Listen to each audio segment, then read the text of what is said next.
Tu connais une technologie dont le créateur a disparu en laissant 100 milliards de dollars derrière lui? En 2009, alors que les banques s'écroulent, un inconnu dépose un document de 9 pages sur une mailing list confidentielle. Un manifeste, un programme, le titre Bitcoin, a Peer-to-Peer Electronic Cash System. Son auteur s'appelle Satoshi Nakamoto. C'est un pseudonyme. Et à ce jour, personne ne sait qui c'est.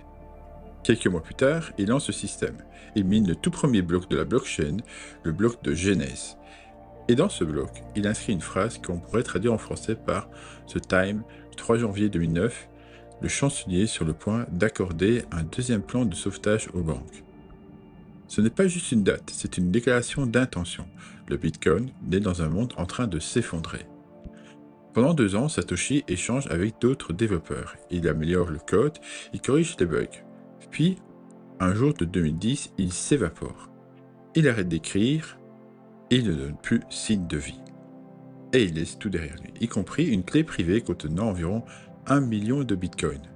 Jamais dépensé, jamais déplacé. Aujourd'hui, cette clé vaut plus de 100 milliards de dollars et personne ne peut y toucher. Personne ne sait à qui elle appartient. Ce capital est comme enfermé dans une tombe numérique. Depuis, les spéculations s'enchaînent. On a parlé de Hall Finney, de Nick Szabo et d'Adam Back. Mais aucun n'a jamais revendiqué ce rôle. D'autres l'ont fait, comme Craig Wright, mais aucun n'a pu le prouver.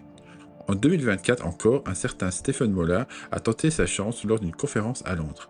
La salle s'attendait à un moment historique. Au lieu de ça, une prise de parole bancale, sans preuve, encore un imposteur.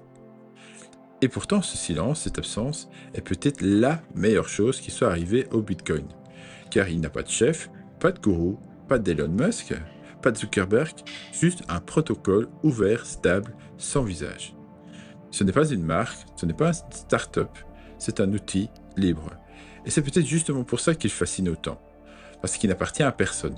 Tu ne peux pas le censurer, tu ne peux pas le racheter, tu ne peux pas le faire tomber. Et quand tu poses la question, le Bitcoin peut-il devenir une vraie monnaie?